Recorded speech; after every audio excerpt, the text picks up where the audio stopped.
नमस्ते, मैं doctor Subhasha Chaurasia, obstetrician and gynaecologist, Ayushman hospital Bhadohi. आज हम डिस्कस करेंगे कि गर्मी में डिलीवरी के बाद हमें क्या डाइट फॉलो करना चाहिए। आपको अपने डाइट में proteins, carbohydrates, fats, vitamins, minerals ये सब एप्रोप्रिएट मात्रा में इंक्लूड करने हैं ताकि बॉडी की हीलिंग और रिकवरी फास्ट हो।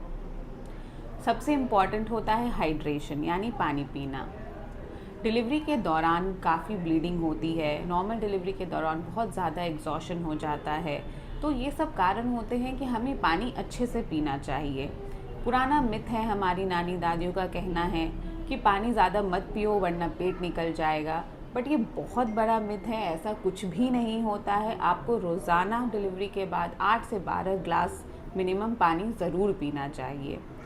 पानी को आप अजवाइन के साथ ले सकते हैं, जीरा के साथ ले सकते हैं, इनमें उबाल करके आप पानी पी सकते हैं, तो इससे ब्रेस्ट मिल्क भी प्रोडक्शन बढ़ता है। आप नारियल पानी पी सकते हैं, आप ORS डाल के पी सकते हैं, आप किसी भी फॉर्म में पानी लें, लेकिन आपको लिक्विड इंटेक अच्छा रखना है। कम पानी पीने से आपको UTI हो सकता है, यानी कि आपको पेशाब जल्दी आ सकती है, पेशाब में जलन हो सकता है, पेशाब करने में दर्द हो सकता है, आपको डिहाइड्रेशन हो सकता है जिससे आपको उलझन, घबराहट, चक्कर, बहुत ज़्यादा गर्मी है तो इसीलिए ध्यान देना है कि पानी आप अच्छे से। अब हम आते हैं घी। घी एक बहुत अच्छा एनर्जी का सोर्स है और हमारे बड़े लोगों को घी बहुत ज़्यादा पसंद है। ये ज़रूर एक सुपर फूड है, बट हमें घी एक एप्रोप्रिएट क्वांटिटी में ही लेनी है। बहुत ज़्यादा घी से ऐसा नहीं होगा कि रिकवरी फास्ट हो जाएगी या ब्रेस्ट मिल्क बहुत ज़्यादा बढ़ेगा, ऐसा नहीं होता है। तो आप घी एक नॉर्मल फॉर्म में 1 से 2 चम्मच ले सकते हैं। नॉर्मल डिलीवरी के बाद आप तुरंत या नेक्स्ट डे से ले सकते हैं। सिजेरियन के बाद आपको थोड़ा सा वेट करना पड़ेगा, 2 से 3 दिन, जब डाइजेशन आपका प्रॉपर हो जाए तो आप 1 चम्मच घी रोज़ाना ले सकते हैं। आप घी को रोटी के साथ, दाल के साथ, लड्डू, सूजी का हलवा, आप किसी भी फॉर्म में घी ले सकते हैं। तो याद रखना है कि घी दवा नहीं है, आप इसको लें, ये ज़रूर आपको हेल्प करता है। अब बात करते हैं ड्राई फ्रूट्स की। ड्राई फ्रूट्स एक अच्छा एनर्जी का सोर्स है, बॉडी की रिकवरी में हेल्प करता है और मिल्क प्रोडक्शन में भी हेल्पफुल होता है। तो आप रोज़ाना 4 से 5 भीगे हुए बादाम, 2 से 3 काजू, 4-5 किशमिश, 1 से 2 खजूर रोज़ाना आप ले सकते हैं। ये सब haemoglobin production, energy and breast milk production के लिए बहुत फ़ायदेमंद होता है।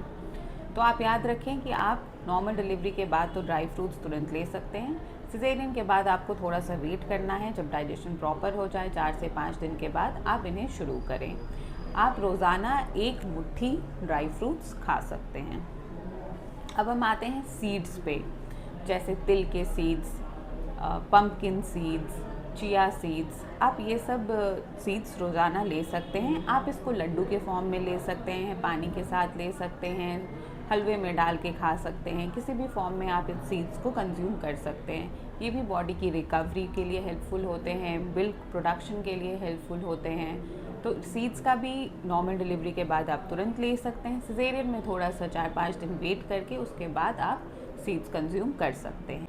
अब बात करते हैं मिल्क यानी दूध की। दूध एक बहुत अच्छा सोर्स होता है प्रोटीन्स, कैल्शियम, इन सब का, मिनरल्स का, और आपको हाइड्रेशन में भी हेल्प करता है। आप दूध को हल्दी के साथ भी ले सकते हैं। नॉर्मल डिलीवरी के बाद आप तुरंत या नेक्स्ट डे से ही दूध ले सकते हैं, और सिजेरियन के बाद आपको थोड़ा 4-5 डेज़ वेट करके जब डाइजेशन अच्छी हो जाए तो आप मिल्क पीना स्टार्ट कर सकते हैं। अब बात करते हैं फ्रूट्स की। फ्रूट्स, आप seasonal fruits, fresh fruits daily 1 से 2 बाउल यानी 1 से 2 कटोरी ज़रूर ले सकते हैं। नॉर्मल डिलीवरी के बाद तो आप तुरंत ही ले सकते हैं या 1 से 2 दिन बाद, और सिजेरियन में आप 1 से 2 दिन बाद इसको ले सकते हैं। आप फ्रेश फ्रूट्स लें, आप पपीता, सेब, केला, अनानास, मौसम्मी, ये सारे फ्रूट्स ले सकते हैं। एक बहुत बड़ा मिथ है कि खट्टे फल खाने से या ज़्यादा फल खाने से बच्चे को कोल्ड कफ हो जाता है, बट ये बिल्कुल गलत है, ऐसा कुछ भी नहीं होता, बल्कि खट्टे फल खाने से बॉडी की रिकवरी अच्छी होती है। अब बात है लड्डू की, जो कि हमारे बुज़ुर्गों का, दादी नानी का फेवरेट होता है, और सबका एक ही सवाल होता है, मैम लड्डू कब खा सकते हैं। तो आप लड्डू डिलीवरी के बाद, नॉर्मल डिलीवरी के बाद तो आप तुरंत कंज्यूम कर सकते हैं, बट सिजेरियन में आपको थोड़ा सा वेट करना पड़ेगा। 6 से 7 दिन के बाद आप लड्डू कंज्यूम करें। ध्यान रखना है कि जो लड्डू बनाते हैं उसमें घी और मीठे की मात्रा कम हो, और आप रोज़ाना 1 लड्डू खाएं, इनफ है। ज़रूरी नहीं है कि आप 4 से 5 लड्डू खाएं। और ध्यान रखना है कि ये ना हो कि हम खाना नहीं खा रहे हैं और दूसरी चीज़ें नहीं खा रहे हैं, फ्रूट्स नहीं खा रहे हैं और बस लड्डू पे लड्डू खा जा रहे हैं, तो ये गलत है। अब हम बात करते हैं कि डेली के खाने का रूटीन हमारा कैसा होना चाहिए।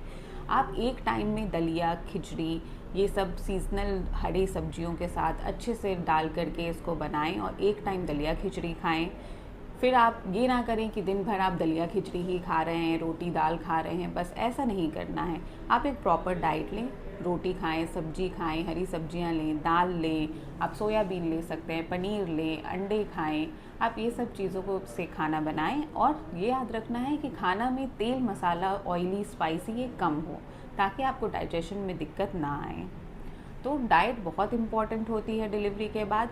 जैसा आज बताया है उस हिसाब से आप डाइट को फॉलो करें, अपने बड़े की भी सुने और साथ में जो मैंने बताया है उसको फॉलो करें, तो बॉडी की रिकवरी अच्छी होगी, ब्रेस्ट मिल्क का प्रोडक्शन अच्छा होगा, और LACS के बाद स्टिचेस में भी आपको प्रॉब्लम नहीं आएगी।